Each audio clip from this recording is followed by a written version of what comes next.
ಅಶ್ವವೇಗ ನ್ಯೂಸ್ಗೆ ಸ್ವಾಗತ. ನಾನು ಸಾಹಿತ್ಯ. ಪ್ರಧಾನಿ ಮೋದಿ ಅಂಗಳಕ್ಕೆ ಸಿಎಂ ತವರು ಕ್ಷೇತ್ರದ ದೌರ್ಜನ್ಯ ಕೇಸ್ ಈಗ ತಲುಪಿದೆ. ಪ್ರಧಾನಿ ಮೋದಿ ಸಚಿವಾಲಯಕ್ಕೆ ಪತ್ರ ಬರೆದ ಸುಷ್ಮಾ ಅಮಿತಾಬ್.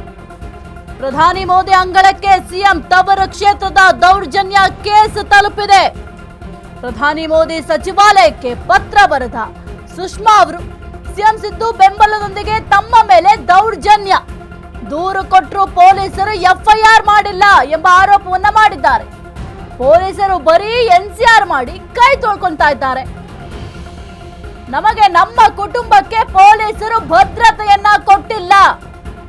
ಪೊಲೀಸರ ವಿರುದ್ಧ ಗಂಭೀರ ಆರೋಪ ಮಾಡಿದ ಸುಷ್ಮಾ ಅಮಿತಾಬ್. ತಮಗೆ ತಮ್ಮ ಕುಟುಂಬಕ್ಕೆ ರಕ್ಷಣೆ ಕೊಡಿಸಿ ಅಂತ ಪ್ರಧಾನಿಗೆ ಪತ್ರವನ್ನ ಬರೆದಿದ್ದಾರೆ.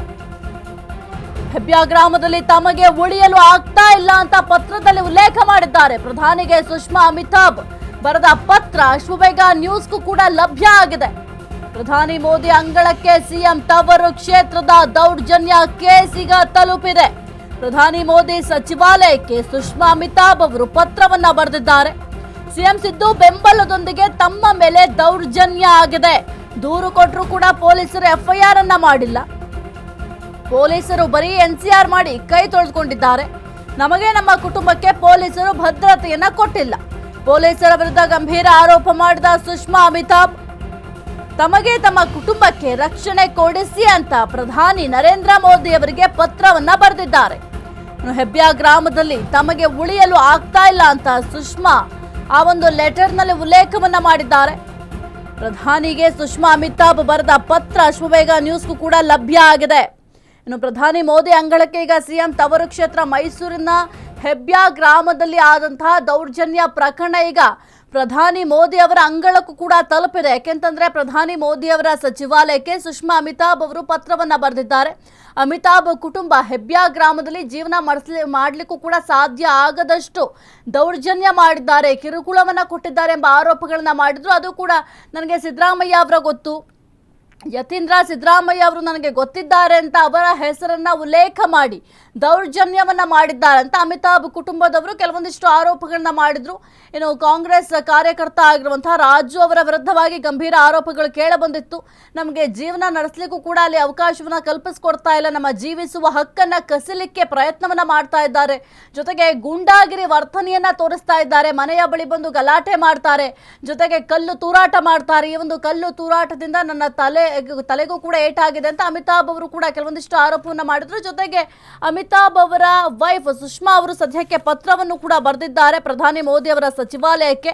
ಆ ಒಂದು ಪತ್ರದಲ್ಲಿ ಸಾಕಷ್ಟು ವಿಚಾರಗಳ ಬಗ್ಗೆ ಉಲ್ಲೇಖವನ್ನು ಕೂಡ ಮಾಡಿದ್ದಾರೆ. ಹಾಗಾದ್ರೆ ಪ್ರಧಾನಿ ಮೋದಿ ಅವರ ಸಚಿವಾಲಯಕ್ಕೆ ಬರೆದಂತಹ ಪತ್ರದಲ್ಲಿ ಏನಿದೆ, ಹಾಗಾದ್ರೆ ಸುಷ್ಮಾ ಅವರ ಬೇಡಿಕೆಗಳೇನು ಅಂತ ನಾವು ನೋಡ್ತಾ ಹೋದ್ರೆ, ತಕ್ಷಣ ನಮ್ಮ ಕುಟುಂಬಕ್ಕೆ ಭದ್ರತೆ ಒದಗಿಸುವಂತೆ ಪೊಲೀಸರಿಗೆ ನಿರ್ದೇಶನವನ್ನ ನೀಡಿ, ಜೊತೆಗೆ ಕರ್ತವ್ಯ ನಿರ್ವಹಿಸದ ಪೊಲೀಸ್ ಅಧಿಕಾರಿಗಳ ಮೇಲೆ ಕಠಿಣ ಕ್ರಮವನ್ನು ತೆಗೆದುಕೊಳ್ಬೇಕು. ಆ ಒಂದು ಕಠಿಣ ಕ್ರಮವನ್ನು ಜರುಗಿಸಿ ನಮ್ಮ ಮೇಲೆ ದಾಳಿ ನಡೆಸಿದವರ ವಿರುದ್ಧ ಕ್ರಿಮಿನಲ್ ಕೇಸನ್ನು ದಾಖಲಿಸಬೇಕು. ಇದರ ಜೊತೆಗೆ ಹಲ್ಲೆಕೋರರಿಗೆ ಇರುವ ರಾಜಕೀಯ ಪ್ರಭಾವದ ಬಗ್ಗೆ ಸೂಕ್ತ ತನಿಖೆಯನ್ನು ನಡೆಸಬೇಕು ಅಂತ ಕೆಲವೊಂದಿಷ್ಟು ಬೇಡಿಕೆಗಳನ್ನು ಕೂಡ ಇಟ್ಟಿದ್ದಾರೆ ಆ ಒಂದು ಪತ್ರದಲ್ಲಿ. ಯಾಕೆಂತಂದ್ರೆ ರಕ್ಷಣೆ ಕೊಡಿ ಅಂತ ಪೊಲೀಸ್ ಠಾಣೆಯ ಮೆಟ್ಟಿಲೇರಿದ್ರು ಕೂಡ ನಮಗೆ ಯಾವುದೇ ರೀತಿಯ ರಕ್ಷಣೆಯನ್ನ ಕೊಟ್ಟಿಲ್ಲ. ದಿನ ಬೆಳಗಾದ್ರೆ ಈ ರೀತಿಯಾಗಿ ಕಿರುಕುಳವನ್ನ ಕೊಡ್ತಾ ಇದ್ದಾರೆ. ಹೋಗಿ ನಾನು ಕಂಪ್ಲೇಂಟ್ ಕೊಡ್ಲಿಕ್ಕೆ ಹೋದ್ರೂ ಕೂಡ ನನ್ನ ಒಂದು ಕಂಪ್ಲೇಂಟ್ ಅನ್ನು ಕೂಡ ತೆಗೆದುಕೊಳ್ತಾ ಇಲ್ಲ ಪೊಲೀಸರು. ಹಾಗಾದ್ರೆ ಪ್ರಭಾವಿಗಳ ಪ್ರಭಾವಕ್ಕೆ ಒಳಗಾಗಿ ಈ ರೀತಿಯಾಗಿ ಪೊಲೀಸರು ಕೂಡ ಪ್ರಭಾವಿಗಳಿಗೆ ಮಣೆ ಹಾಕುವ ಕೆಲಸವನ್ನ ಮಾಡ್ತಾ ಇದ್ದಾರೆ.